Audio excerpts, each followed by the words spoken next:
Hello friends, welcome to கேபி cook show. இன்றைக்கி நம்ம சூப்பரான ஒரு ஹெல்தி பிரேக்ஃபாஸ்ட் பேன் கேக் எப்படி செய்கிறதுன்னு பார்க்கலாம்.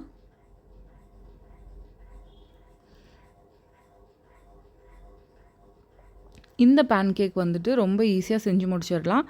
அதுக்கு நான் இன்றைக்கி 2 பெரிய சைஸ் வாழைப்பழம் எடுத்திருக்கேன். அதையே நல்லா மசிச்சு விட்டுடலாம்.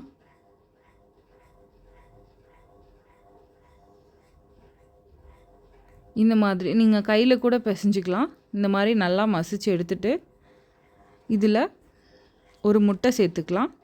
ஒரு முட்டை வேணும்னா சேர்க்கலாம், இல்லைன்னா நீங்கள் சோடா உப்பு சேர்த்துக்கலாம் கொஞ்சமாக. இப்போ இந்த மாதிரி நல்லா அடித்து விட்டுருங்க. இப்போது 1 கப் அளவுக்கு கோதுமை மாவு சேர்த்துக்கலாம். ஒரு பிஞ்ச் அளவுக்கு உப்பு.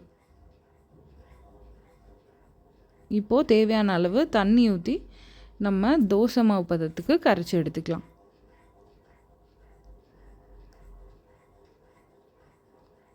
நல்லா கட்டிகள் இல்லாமல் கரைச்சி விட்டுடலாம்.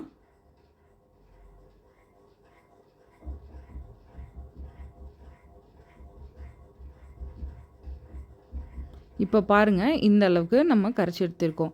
இப்போது நெய் இல்லைன்னா எண்ணெய் ஊற்றிட்டு தோசைக்கல்லில் ஊற்றிட்டு நம்ம பேன் கேக்கு இந்த அளவுக்கு மொத்தமாக ஊற்றிக்கணும். மொத்தமாக ஊற்றினா தான் நல்லாயிருக்கும்.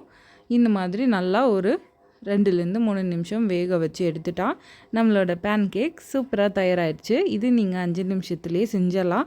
வாழைப்பழம் மட்டும் இருந்தால் போதும். இதில் நீங்கள் மேலே தேன் இருக்குது இல்லையா, அது கூட நீங்கள் சேர்த்துக்கலாம். ஃப்ரூட்ஸ் விரும்பின ஃப்ரூட்ஸ் வச்சுக்கலாம். அவ்வளோதாங்க. இப்போ நான் மறுபடியும் ஊற்றி காட்டுறேன் பாருங்கள். இந்த மாதிரி எண்ணெய் ஊற்றிட்டு இப்போது சீக்கிரமாகவே அது வெந்துடும், இல்லைன்னா கருகிடும். இப்போ நம்ம இதை திருப்பி போடணும்.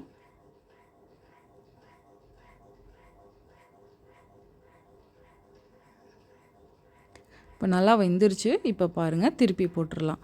அவ்வளோதாங்க. இப்போ இந்த சைடும் நல்லா வேக வச்சு எடுத்துட்டிங்கன்னா நம்மளுடைய சூப்பரான பேன் கேக் ரெடி ஆயிடுச்சு. இது 2லேருந்து 3 நீங்கள் வந்துட்டு தாராளமாக சாப்பிட்லாம். 1 கப் மாவில் எனக்கு 5லேருந்து 6 கிடச்சிது. சின்னதாக ஊற்றினா.